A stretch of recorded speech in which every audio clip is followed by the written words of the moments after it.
allegiance to the flag of the United States of America and to the republic for which it stands, one nation, under God, indivisible, with liberty and justice for all.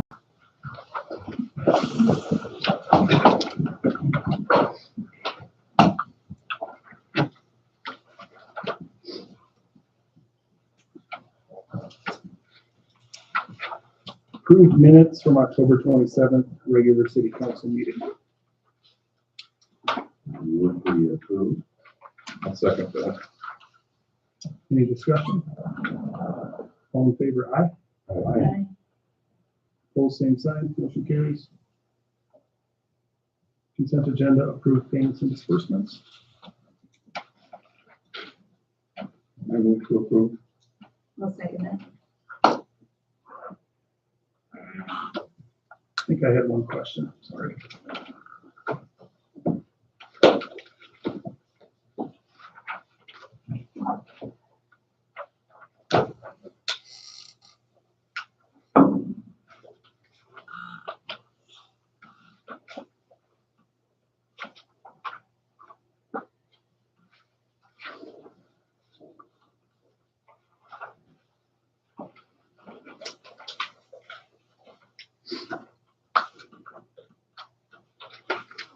I'll take care of that afterwards. All in favor, aye. Aye. Motion carries. Public comment? Getting back to what we had on when we had the hearing about the code, wondering, can we start like really small and basic, just simply with requiring hazard insurance? Just simple as that. I mean, insurance companies, I think what the people in the room wanted was, they didn't want, what size is my back? We know we have these old buildings that have issues, but bottom line is, if somebody has a fire, it can take, you're gonna lose a block, maybe. Look what happened to Spring Grove.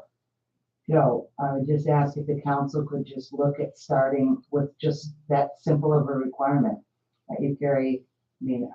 With our recent episode here, found out that the person does not have fire insurance. Okay, so who pays? If that building would have burned down and taken another one with it, who pays the fire department? Who pays the cleanup? Your only recourse, I would guess, is to sue to recover funds. We don't bill for in-town calls. Okay. Except for. So, but what happens if, like who has to take care of it? Let's say it burned to the ground and this person doesn't have fire insurance. How do we move forward as a community then? In a case like that, especially for, I'm kind of assuming it would be abandoned in that situation, then we would use Chapter 463 of the Minnesota statutes, which is the hazardous building statute. In that situation, it would be abandoned. It'd be very easy to kind of take ownership of it and clean it up, but it would be the taxpayers that would pay for it.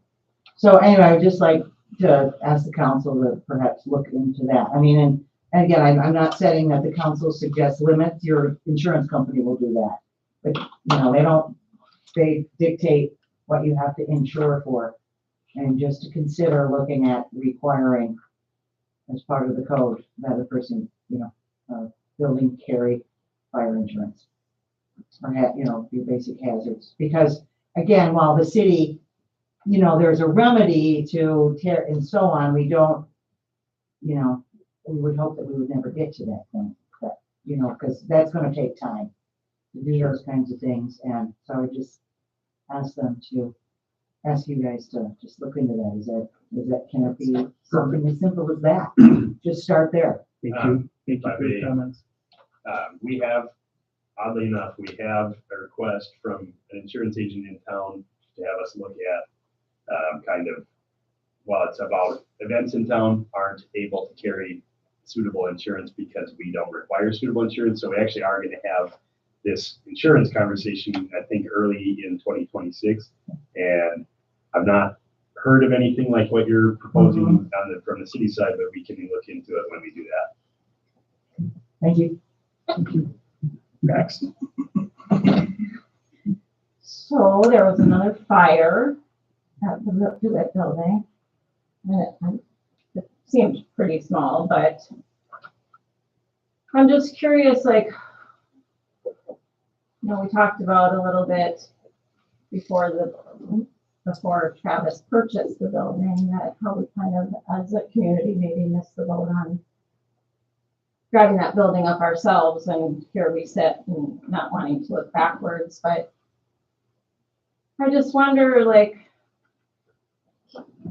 I don't want us to sit back on this issue and there be another fire and then somebody eventually die.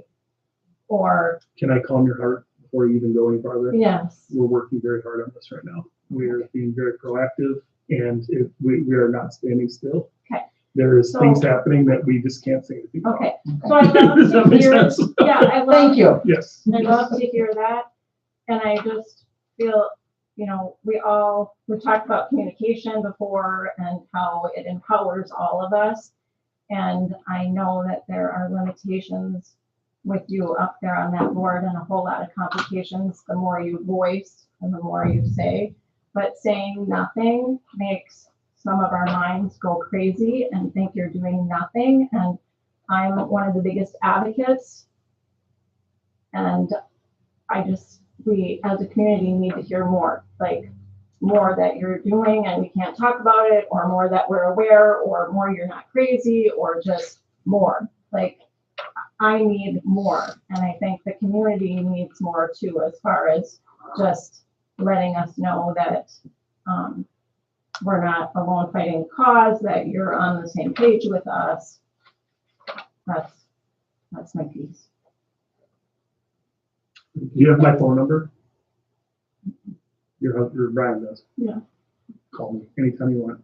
Yeah, but I will calm your mind. I would guess that I'm not the only one in the community, and I'm pretty Yep. vocal and pretty, Come have a conversation. Come to City Hall and have a yeah, but I conversation. just wonder, like, I'm more worried about all of the other people too. Yep, and they who can come to City maybe- Hall and have a conversation Yeah, too. I I'm just know, saying. but some They of love to them, get mad at us because we don't communicate, but they can come see us too. No, I We're here know. every day, I know, but they don't, and I think as a city, it's our job to, be our biggest advocates and stand up for ourselves. I mean, it's a public elected, and I say this respectfully, but they're public elected positions, and I don't necessarily always know what your stands are or what your feelings are, and that should be available and known to everybody.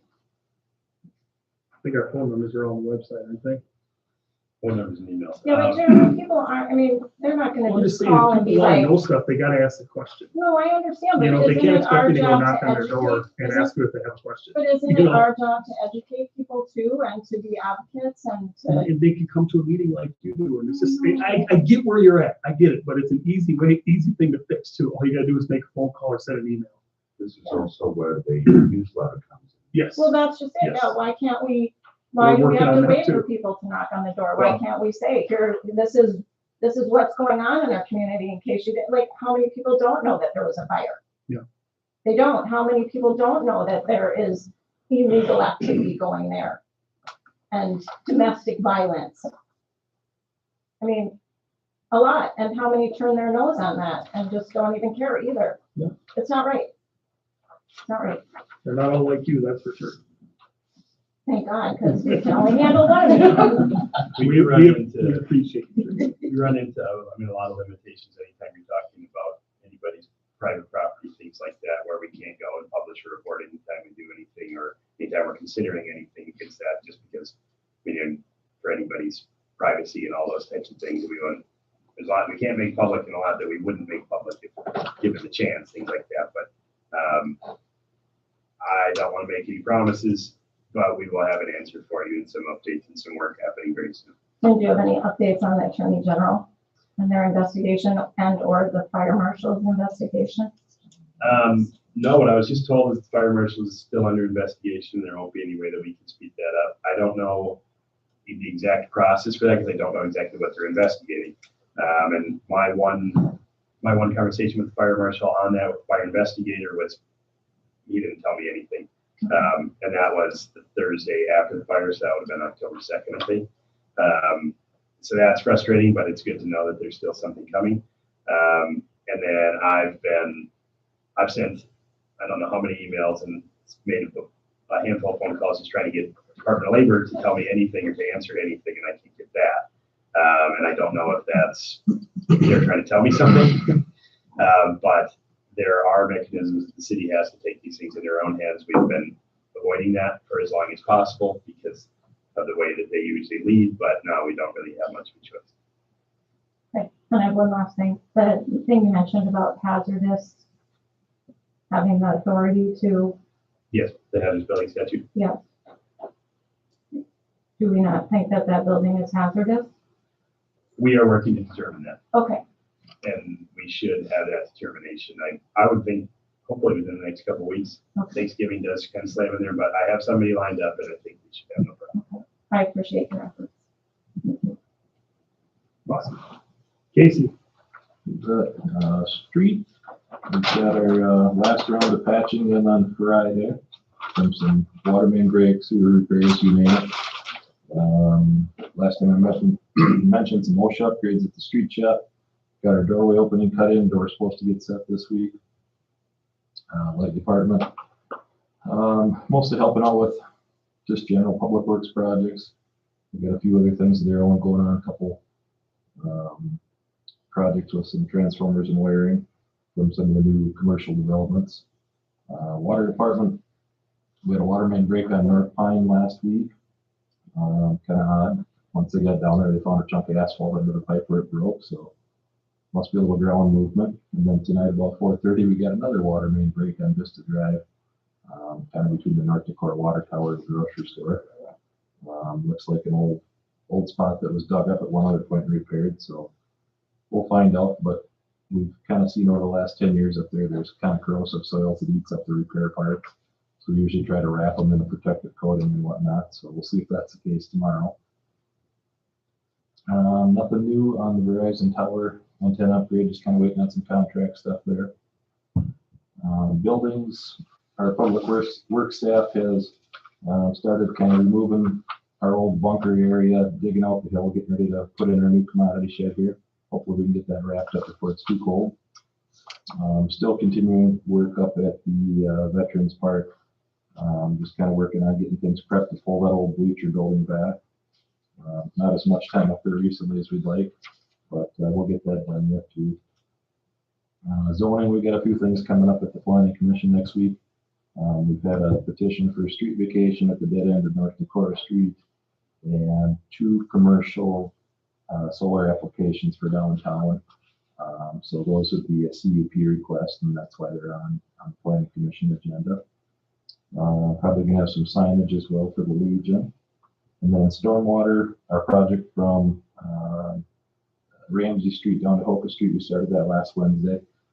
Run into a few snafus down there, found some sewer laterals that nobody knew were down there, some old abandoned storm pipe. So a little slower going than anticipated, but well enough underway. So hope to wrap that up and whatnot by the end of this week. And that's what I got. Start with that we don't have an update on the FEMA assistance to firefighters grants that was canceled on October 1st, but we've seen there's articles from other states, Michigan, New York, and a few other places where that money has gone out. So I reached out to our federal representatives to try to get an answer on that. I don't have one yet. They have said that they think that before the government closed, there was a rush to send out awards, but they didn't have time to send rejection letters, which I will say candidly that it makes 0 sense to me. And I just don't think that they were sitting in an office, like looking at the clock, sending out checks. It's unheard of, and it wouldn't happen on the state-by-state basis that we're talking about. So we're going to try to get some answers on that. But we were able to use the Taylor Family Farms $50,000 towards the air pack, so that brings the total down to about $192,000 to start.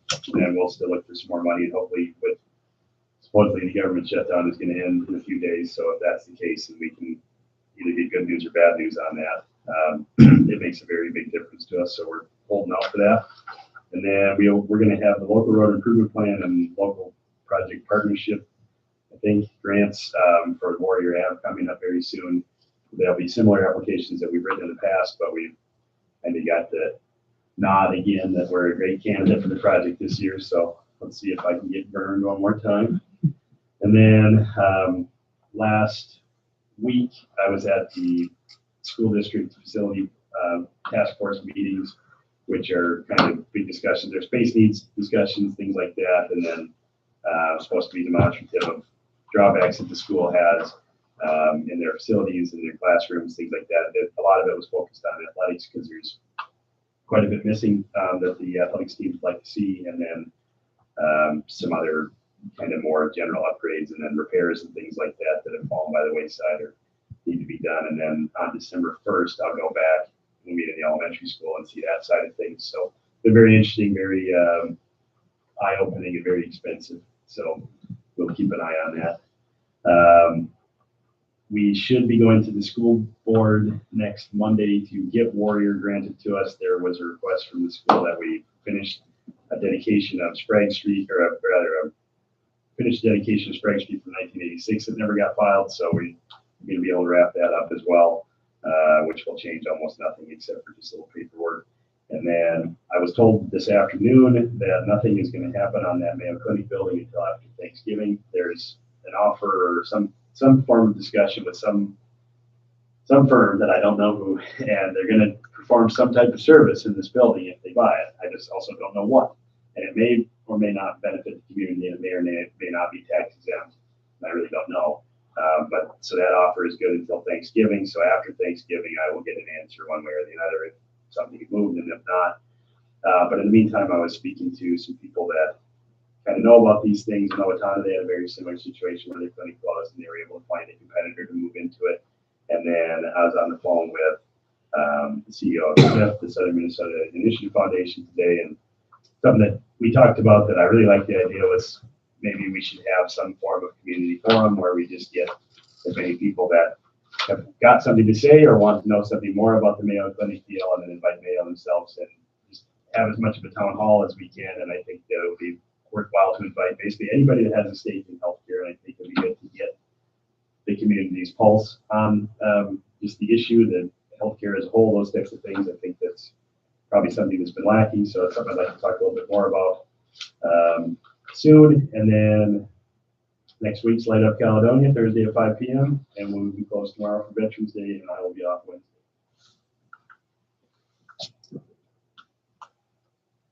New business? Bill, you're up.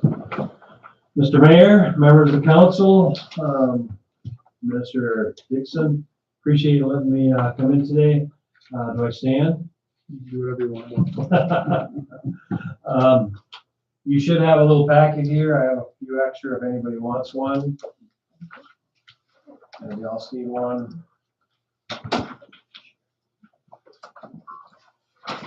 I guess they get the color ones, and you guys got the black and white ones. Sorry about that. So I'll just kind of basically talk about public transit. One of the things that I like to do at least once a year is to come in and let the council know and the members of the community know some of the services that you have at your disposal.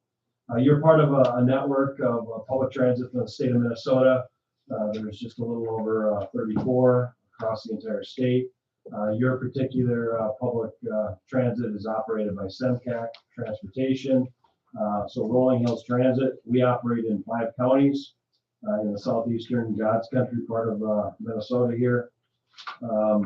Just kind of gives you what the operating area is for Rolling Hills Transit. We operate 12 buses on a daily basis in over 20 communities.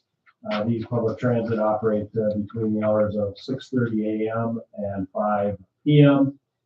You do have a bus here in Caledonia that's stationed right here in the community. Provides transportation to anybody that wants to ride. So it's not restricted to any particular age group or any particular group of individuals. So anybody can basically ride your public transit. All they have to do is call a 1-800 number, which connects them to our manned dispatch center by a live person, and they can schedule a ride. So we're a demand response type of a public transit. So if you think about it as a big taxi cab, that's kind of what we do. We come to your door and we deliver to you to wherever you want to go. It's $2 to move around the community of Caledonia here. It's $4 if you want to take a ride down to Houston, or $6 if you want to take a ride up to the Crescent. So that's our fares that we have. And those are all one-way charges. The public transit statistics is on the next sheet right here. Unfortunately, I did not update yours with the quarterly number. So the number that you have there is 3,540. I was just looking at that on my phone. So for the first 3 quarters of this year, you guys are, the community of Caledonia is at 4,072 passengers. So if you take a look and compare that to last year's number, which was 5,422 or 21, you're going to know that you guys are up substantially from last year. In fact, our entire transit system in southeastern Minnesota is up by 16%. It's crazy. It's crazy how much people are using our public transit. I don't know if it's because of our awareness or the fancy new logo we put on the side so people notice it more. I don't know what's the deal, because we're not doing a whole lot of advertising because we can't afford to do that. So people are using the public transit, and usually it's individuals that are unlike myself. I'm very fortunate, as many of you on the council may be. I have 2 cars sitting in my garage that I can go anywhere I want to go, anytime I want to go. Most of the individuals that we transport on Rolling Hills Transit, this is their only primary mode of transportation. So it's very important to your community and many communities in southeastern Minnesota. If you want to compare yourself to other people, I did put a couple other statistics in there.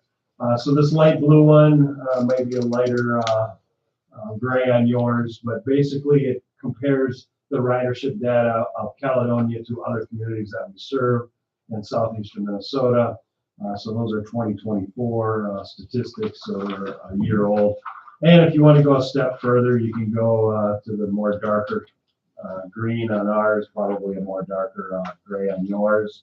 That compares you on a county level where the ridership is. So last year, we had about 50,000 people ride our transit. Like I said, we're up about 16%, so we've already shattered, or probably going to shatter that record for this year, which is really good because we haven't had these levels since pre-COVID-19. So that's a good thing that people are utilizing our transportation. Rolling Hills Transit is a public transit side of SEMCAC Transportation.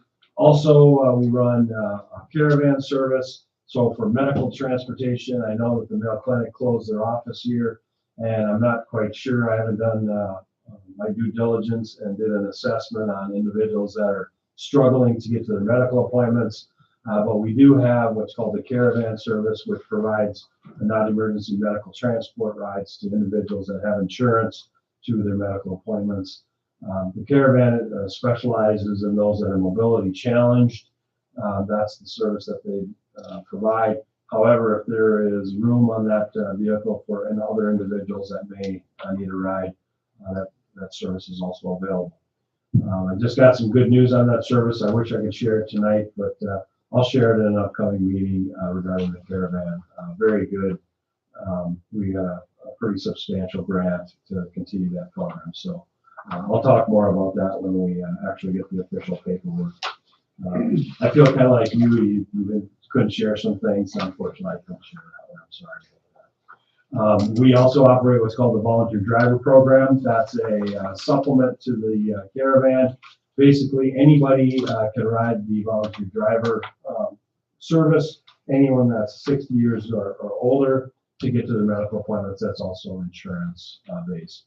We also operate what's called a donation ride, which means that if they don't have insurance, don't have medical assistance, we try to provide a ride anyway for those individuals that can't do that. How is that paid for? That's paid for by a couple of United Way grants that we came up with to support that particular service. So those numbers are on this little sheet right here. That'll give you the statistics on what the caravan and what the volunteer driver program provide. If I can put my glasses down here, we can kind of give you an idea from our Houston County. About 844 individuals utilize that service so far this year in 2025. So, and the caravan, about 33 people. So services that are basically underutilized, so please make sure you promote it. I rely a lot on city councils and mayors. I was a mayor myself for 10 years, and more people knew me, just like the mayor here. You know, call his phone number or whatever. I know a lot of you individuals as council men and women as well. So please make sure that you let people know about these services that are available to them. The other sheets on there is just basically our promo information about Rolling Hills Transit, SEMCAC Transportation, and things like that. So why am I here? Well, one of the things that we are funded by is a majority of our funding comes from the Minnesota Department of Transportation to the tune of about $1.9 million this year for transportation. And we have to come up with currently this year, a 5% match. So we have to come up with those dollars. Where do those dollars come from? Remember that $2, $4, $6? About 8% is what we bring in fair revenue. So this year we're sitting okay. In fact, we're going to be able to put some of that money into reserve. However, next year, MnDOT has informed us that they are increasing that match to 10%. So I'm sure all of you can do the quick math there. That means we're about 2% short. A number of things that we can do is we can raise fares. However, I just told you that these individuals that we serve are individuals that barely have enough revenue to cover the $2 charge. So if we increase that fare, there's a good chance that we're going to lose a lot of individuals that might need that transportation very desperately because of that extra dollar. So we're looking to have our counties participate. So you may have received a letter. I know Mr. Dixon may have received that letter where we're asking for help with some of that local match. We're asking the counties to help us on an operating level. So that $1.9 million that I was telling you about, we're asking the counties to help us because they don't all come from Caledonia. They come from outside of Caledonia.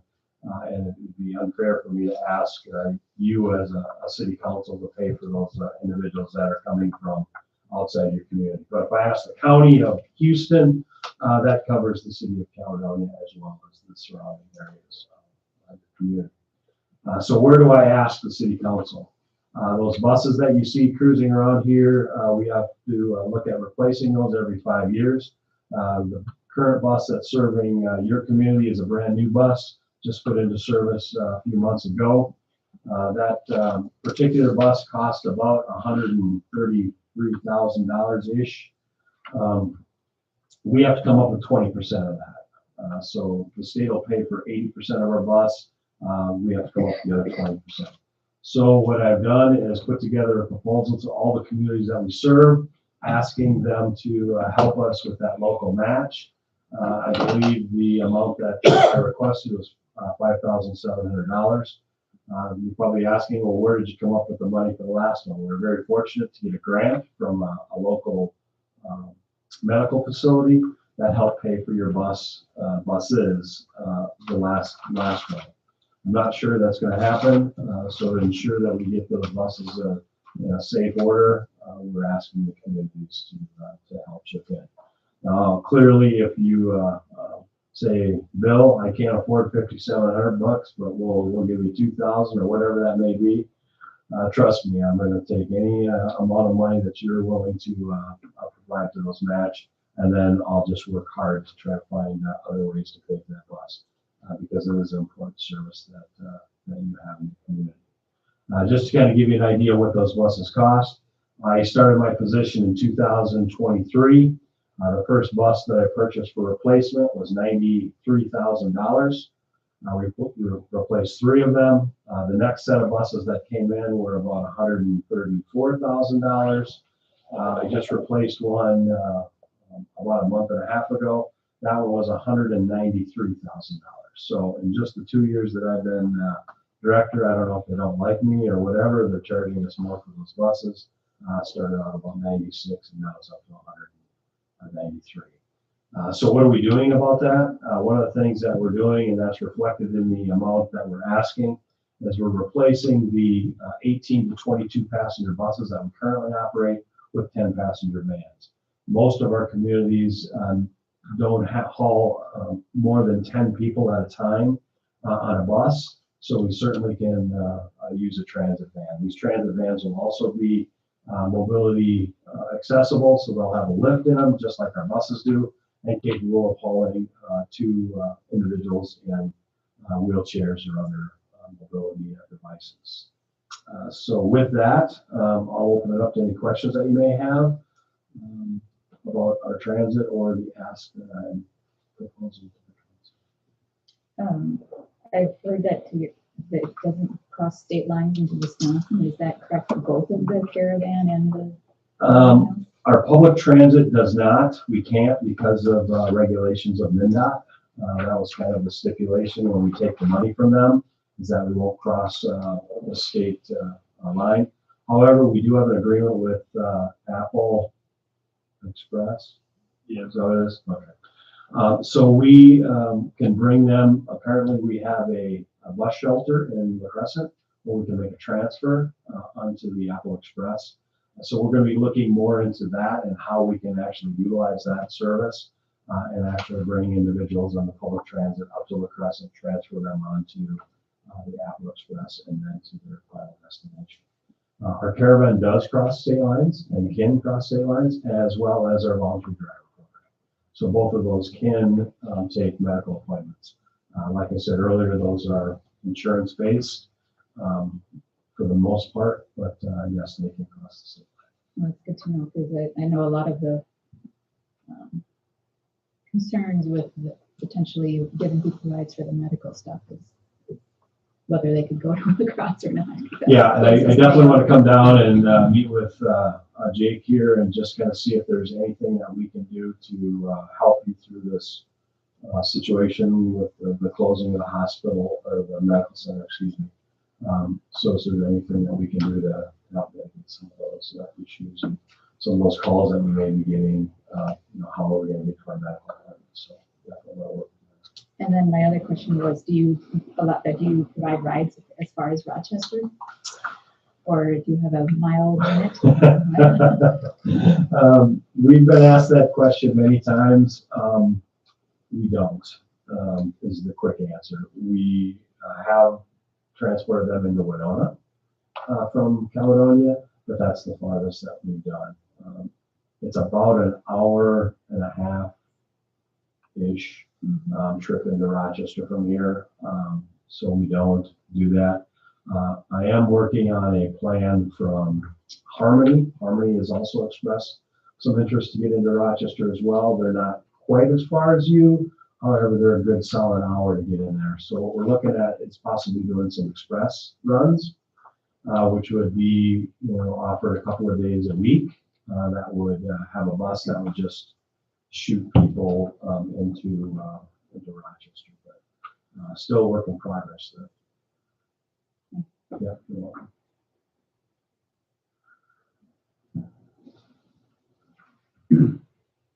Anybody else got anything for Bill?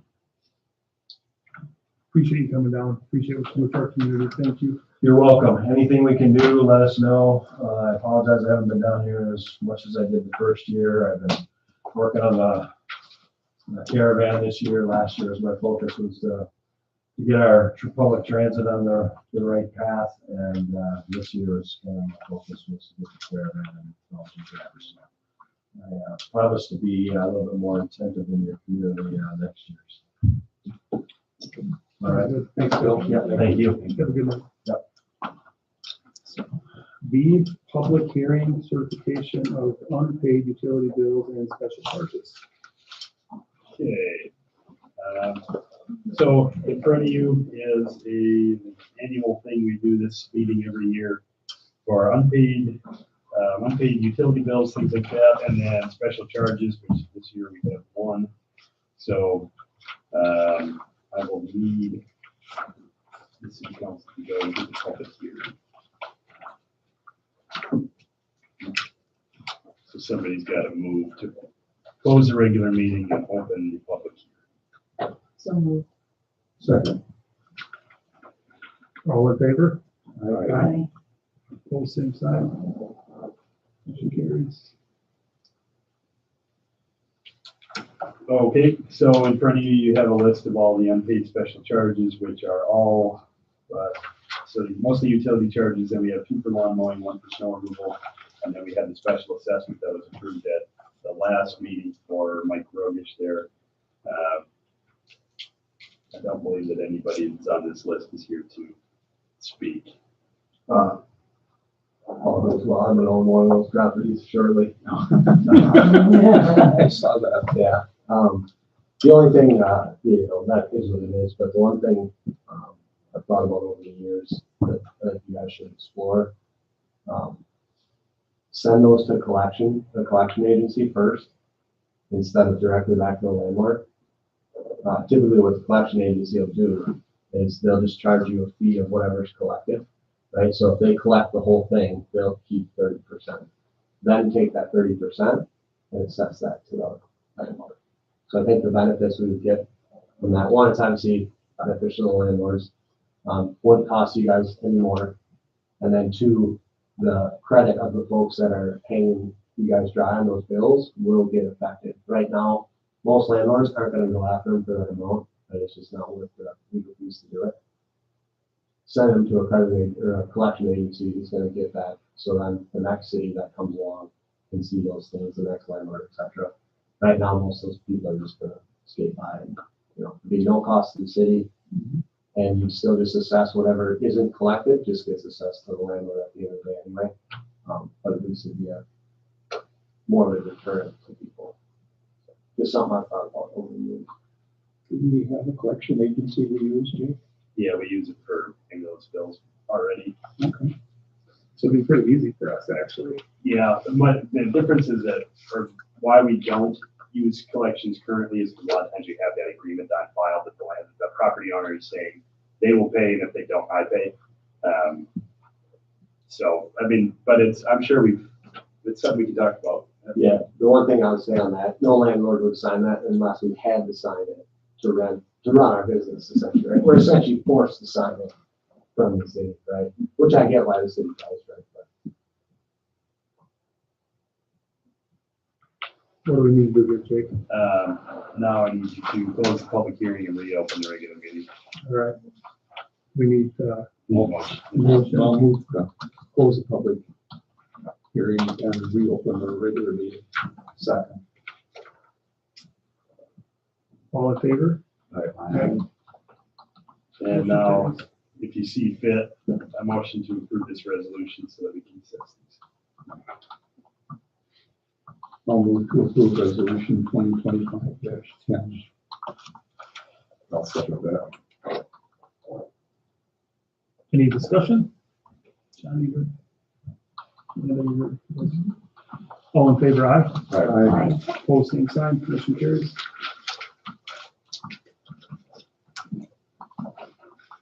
$615 West Washington Development Proposal. So in front of you is the one and only proposal that we received for the sale and development of 615 West Washington.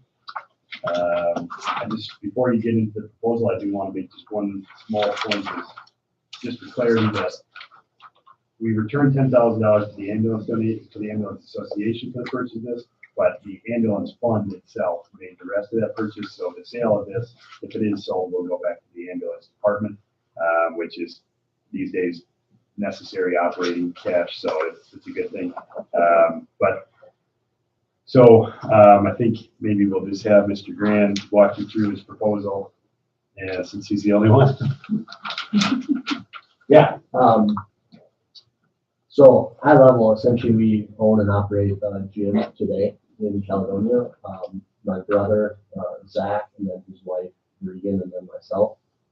So today we operate in a small building, probably about 1,000 square feet. We do 24/7 access membership is one option.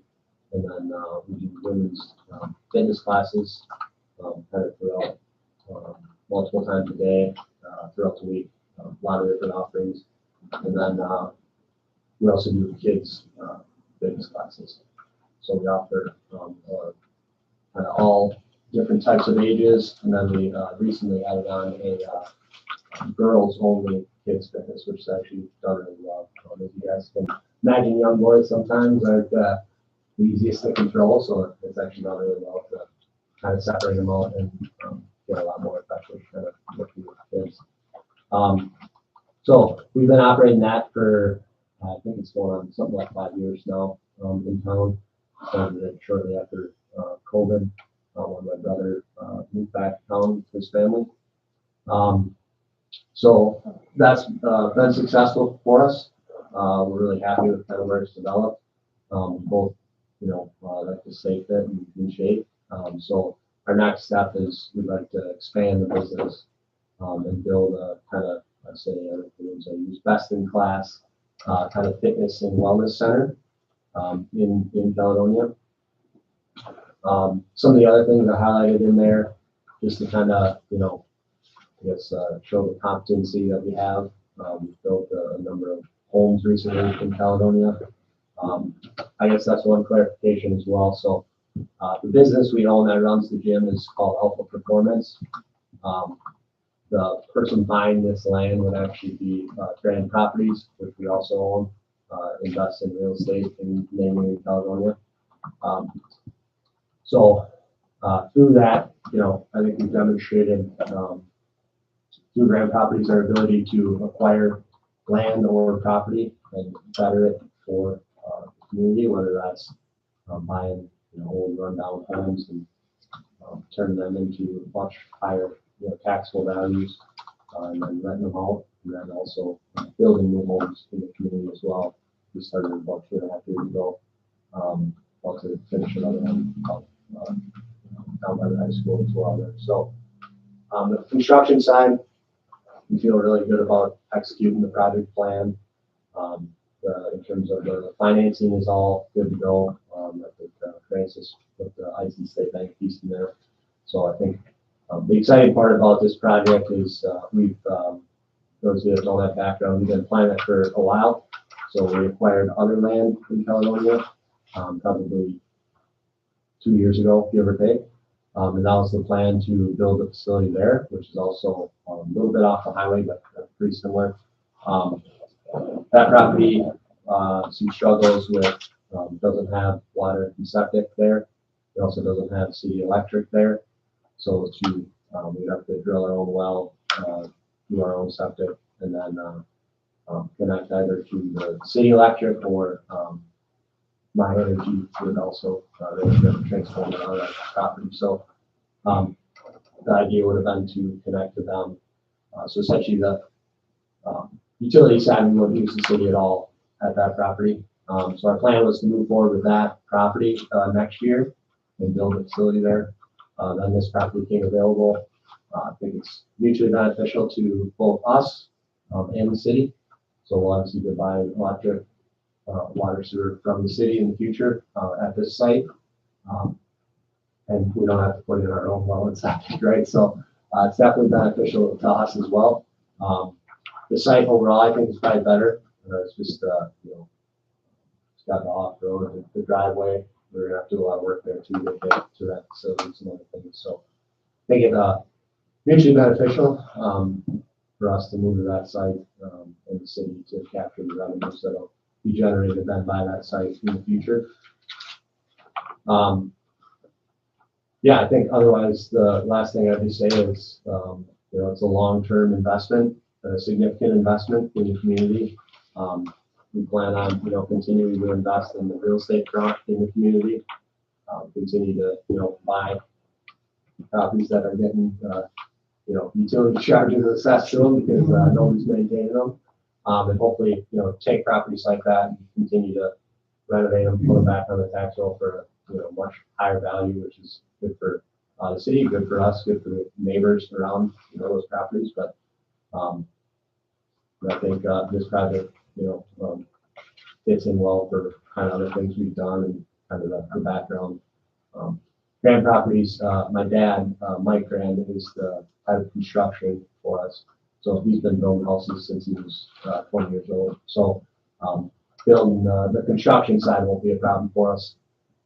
So excited to, work with you guys and try to make it happen. Is that just an open lot? Yes. Yep. I have a comment and one question. The Jefferson Street house is directly south of us, so I had a direct sight line on that all during that process, which I think was 10 months or so. Yeah, it's a lot longer than we thought. And it looks nice from the street, I have to admit. Likewise, the new construction of Main Street looks pretty good, it's in there nicely. My question is, how much competition does this pose to the current workout center? Is there a complete overlap, or do it have different services? Yeah, yep, good question. So, I think, today we compete with them as well, right? So we have a gym operating today. So I'd say in general, it wouldn't be really much of a change from what's been going on the last 5 years. And I think your proposal also had karate and other classes. Jiu-jitsu. Yeah. Yeah. Do you have a certified instructor for that? Yeah, so I do jiu-jitsu myself. It'd probably be partnered with the gym in La Crosse that has a much more talented individual than myself at it. Yeah, so martial arts is one thing we'd like to add as well. So if you think way back in the day when I was a kid, there was a few different youth martial art options in the community. So one of the things we'd like to add is mat space essentially for wrestling, jiu-jitsu, and then probably taekwondo/kickboxing. Some kickboxing stuff we already do with women's fitness as well, but kind of add a better spot for that and kind of expand some of those offerings.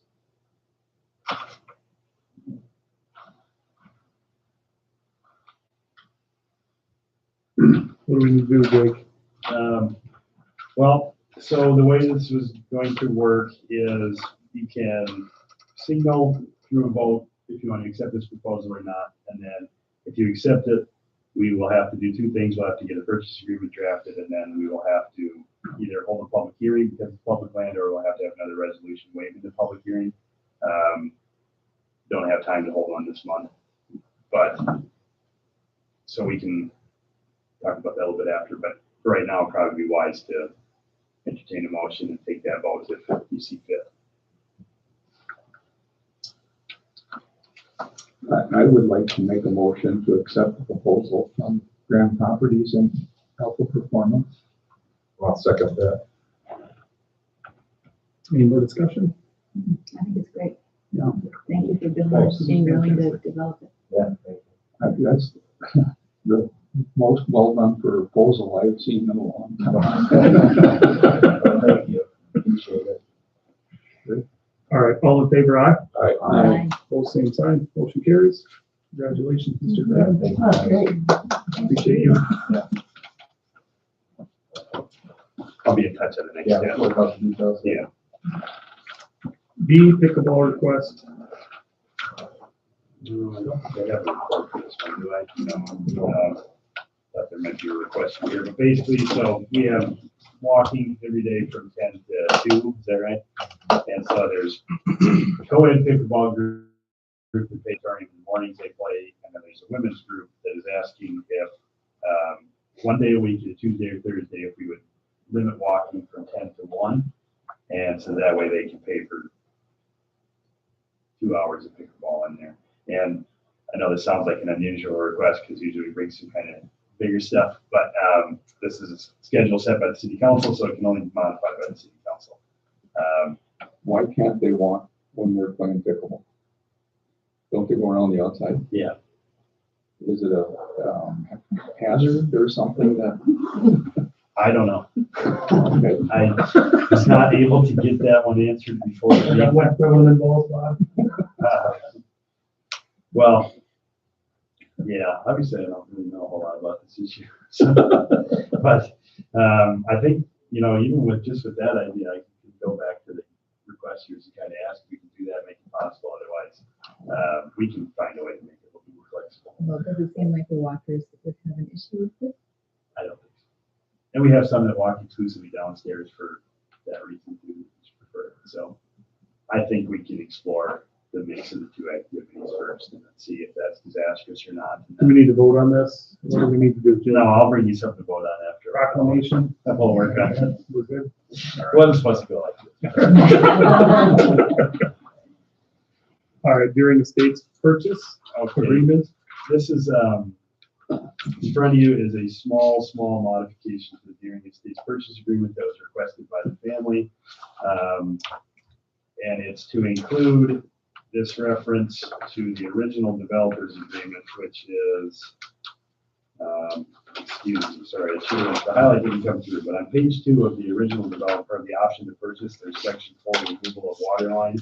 And we would keep the relevant, part, basically, optionees agree Carol Johnson, his successor or assigned shall have the right to connect the water line, and Carol Johnson, his successor or assigned expense. We've been asked to include that, to show that we will not leave out Woodside Lane when the time comes when that's developed. It's a small change, it's not unreasonable. I wish we had caught it a month earlier, but, just asking you to update the purchase agreement with that so we can satisfy everybody's request and get this done. What do they do with the old water line? They just abandon it? They would remove it, but there is no, The water line goes all the way to St. Mary's. well, here, I'll call for it, assist on that one. Yeah, I mean, typically when you do a street reconstruct or some sort of development, it's gonna get crumbled up and thrown in a dumpster for scrap.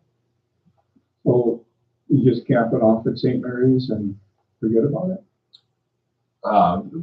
It'd be capped off at that point and removed when the dirt work's done on the development.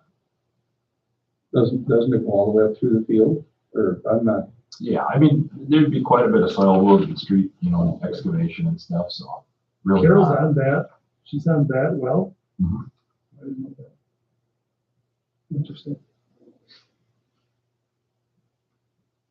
so then the city has to pay to hook up to Carol Hood's property then?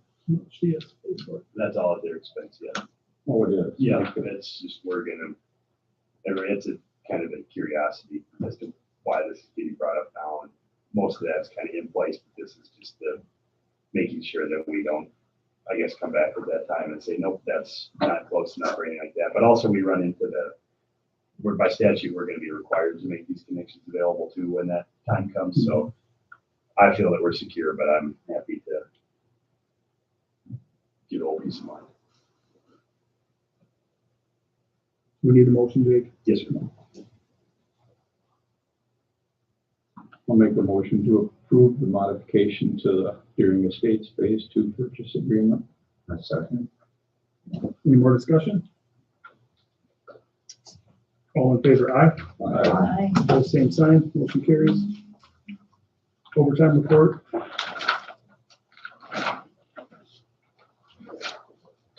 Nothing crazy there. Pretty simple.